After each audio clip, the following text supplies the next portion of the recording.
Welcome to the Freedom Founder Podcast. I'm your host, Zach Duggar, and I have a quote for you, and I want to read it to make sure I get this correct. It's from a TV broadcaster, journalist, and TV personality, Germany Kent. When the vision is clear, results will appear. Keep your mindset positive as you work your plan, flourish, and always remember why you started. Now, today's topic is a little bit about mindset, but it's also a lot about my guest today, Erica. Erica Kinnebrew is an ABA entrepreneur.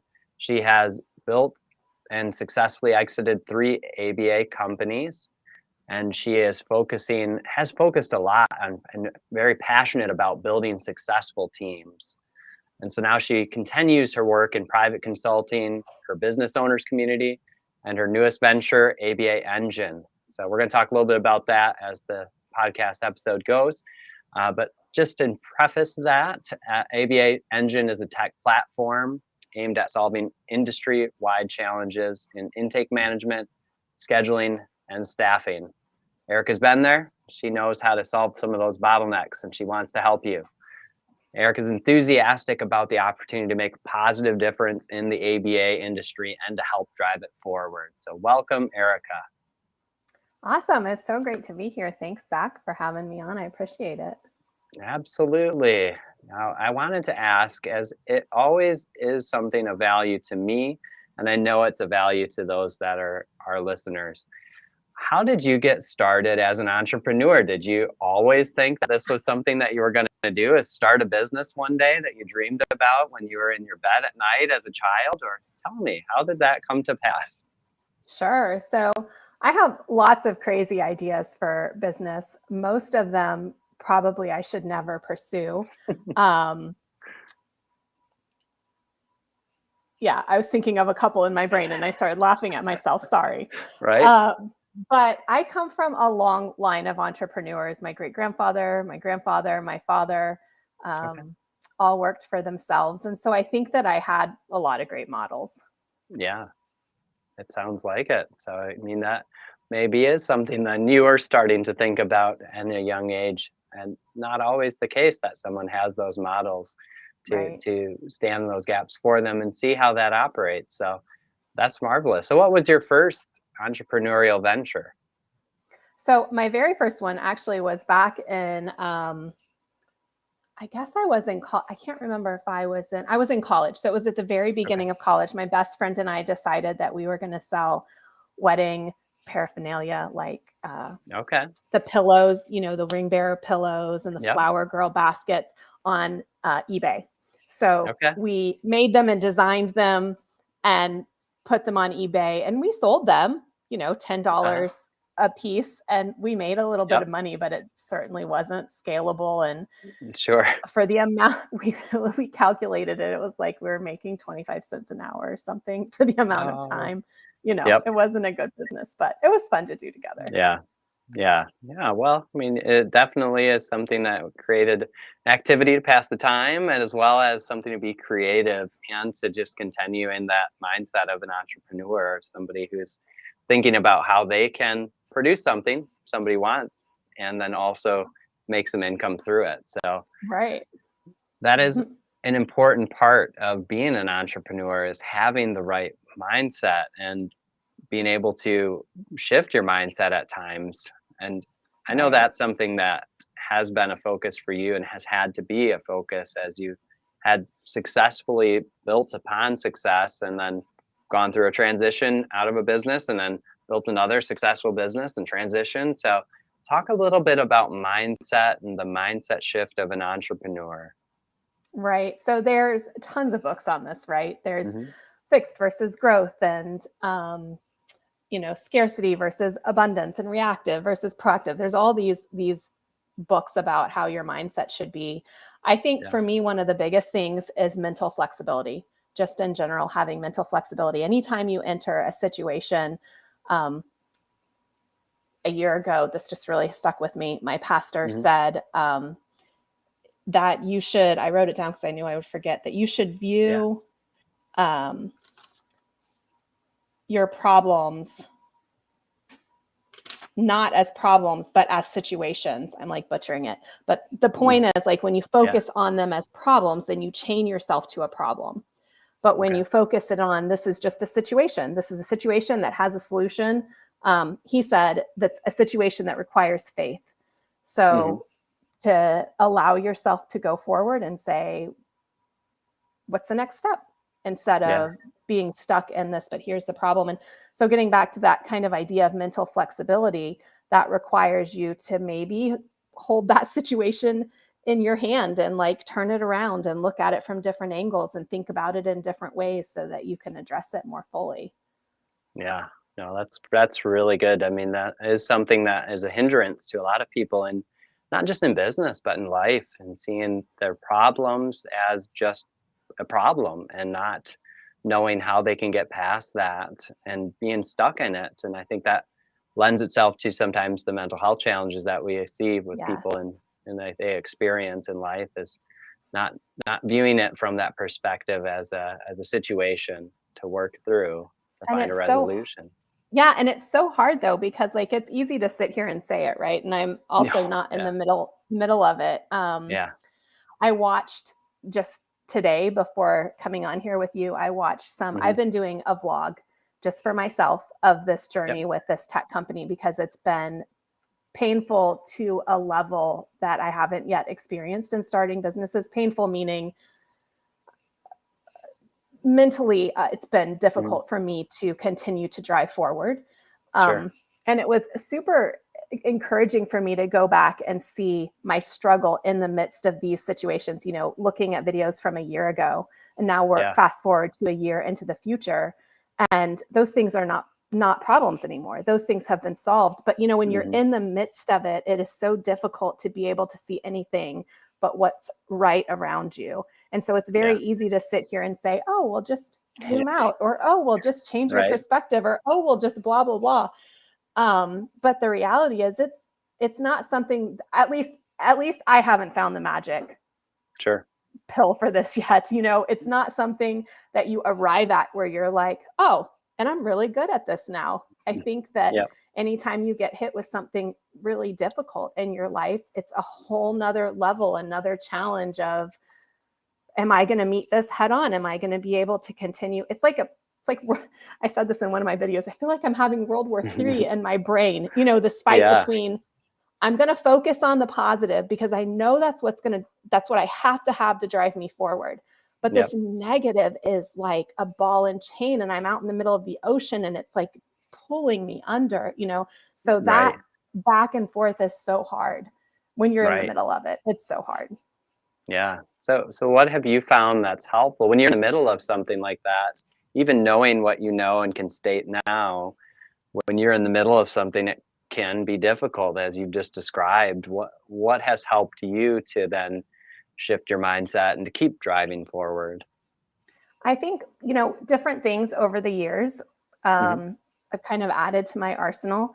So reminding myself that this is okay, this is normal to feel this way, and maybe even let myself sit there for a hot second and have my little pity party or whatever it is that I'm doing, and then say, okay, and now we're going to focus, and now get up, get out of bed, wash your face, and today's a new day.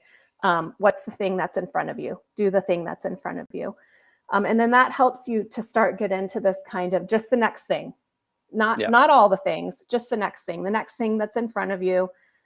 And whatever that may be, that you have the ability to impact the outcome of, because there's going to be tons of things that need to happen that you don't have any ability to impact the outcome of. And those things, when you focus on them, can take you under fast. So it's that one thing that's in front of me that I can do, that one thing. To be able to focus on that and find that success and keep building upon it. Right.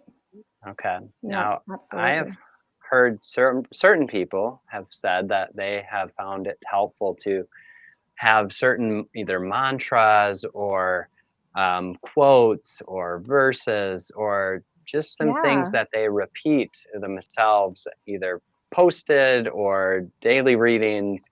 Are there anything like that you have used and have found helpful for you? So I think that I love Dory. Just keep swimming. Yeah. I think I have a tendency to my mantras end up being more negative, kind of Okay. like, get your butt up, Erica, quit being Mm-hmm. lazy, quit, like that Uh-huh. negative bent, which is, that defeats the whole purpose, I think. Sure. So I even sort of struggle on that level of Uh-huh. needing to focus on the right thing. I do remember and this quote has come back to my mind multiple Yeah. times over the years. It's very popular. I'm sure you've heard it, but when I ran cross country in high school, on my cross country binder, we had a binder in cross country. My coach was very nutrition and Organized. like we learned stuff, not just ran. Yeah. Anyways, but my quote was, many of life's failures are people who didn't realize how close they were to success when they gave up. And I think that Could you repeat that just so yeah, I can I hear it said again? that like super fast at night. You nailed it. Yeah. Many of life's failures are people who didn't realize how close they were to success when they gave up. Okay. Yep. And Got I it. think that is a big, I mean, we'll see. I'm really going to test the bounds of that with this tech company. Yep.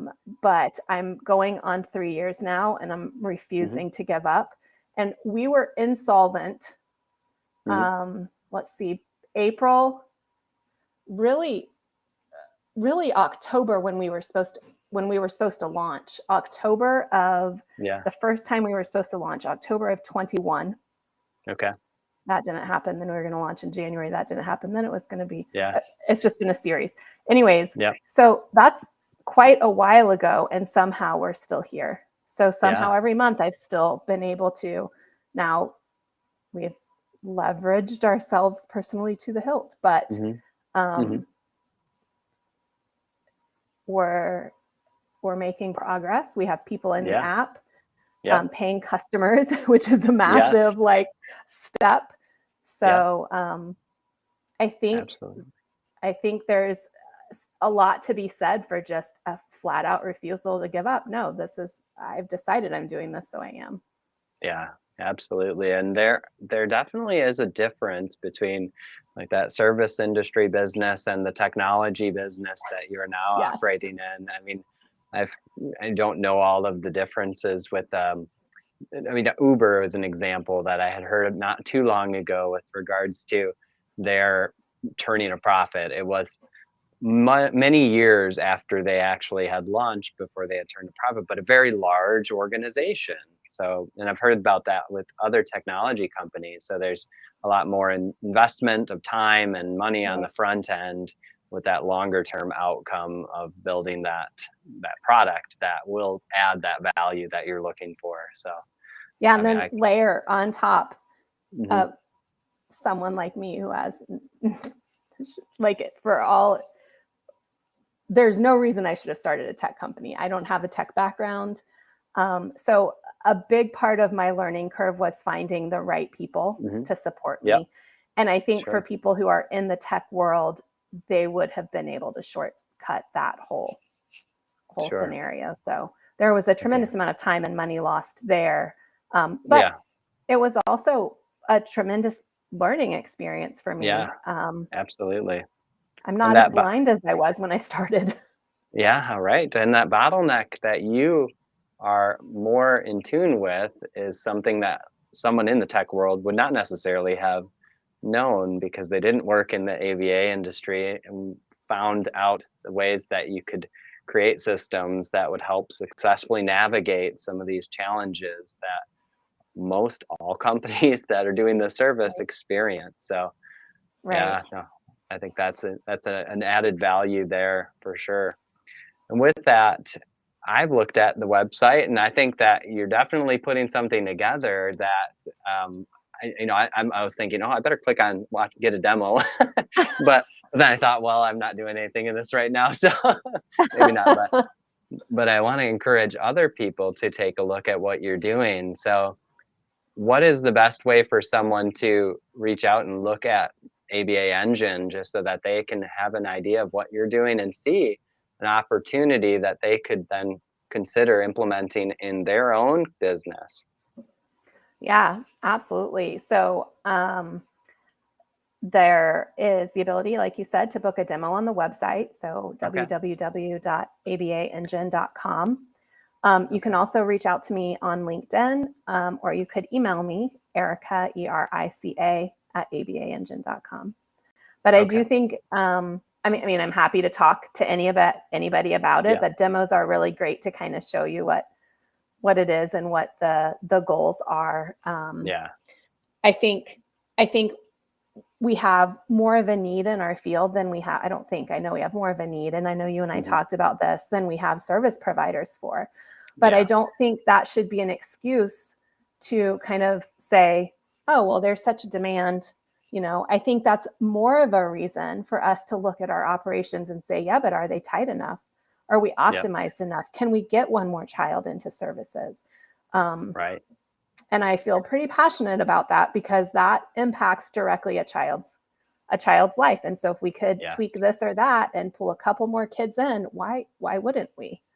Right.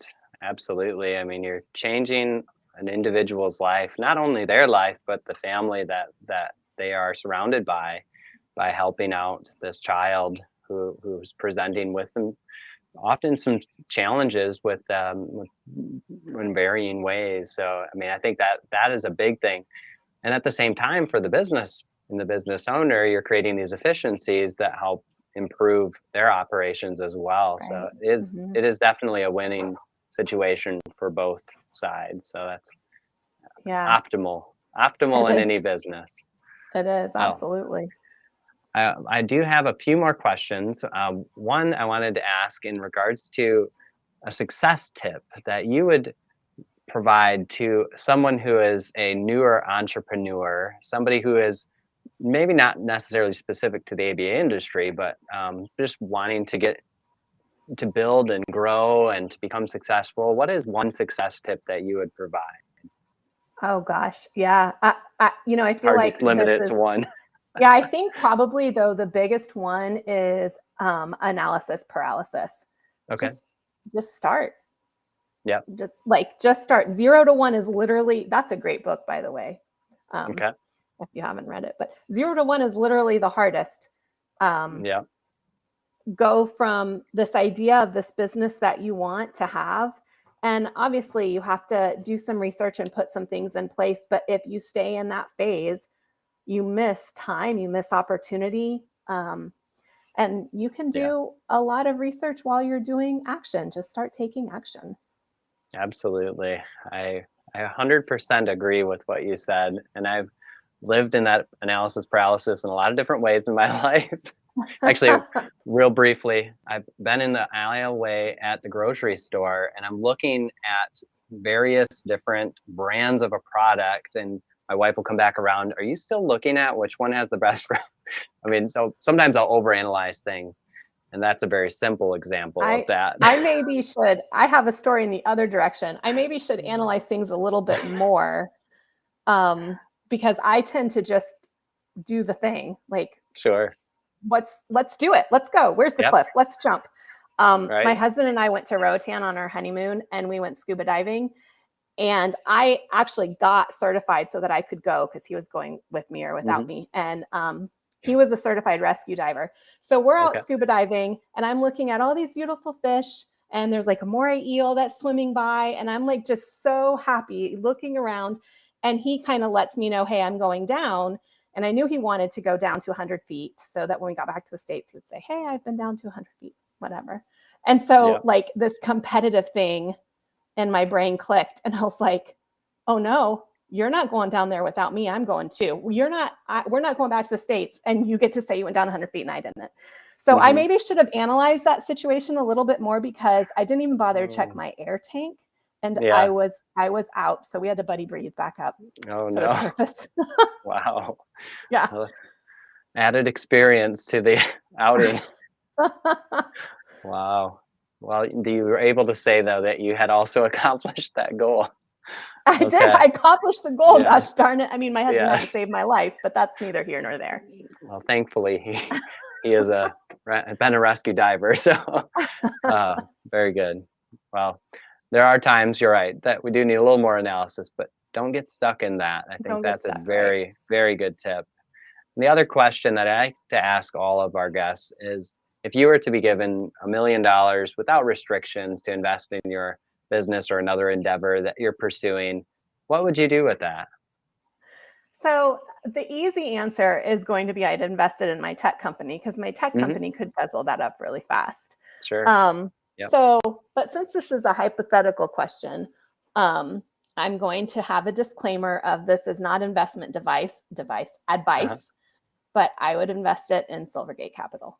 That's what I would do. What was that? I would Silvergate invest it Capital? in Silvergate Capital. Yes. I'm not even sure what that is.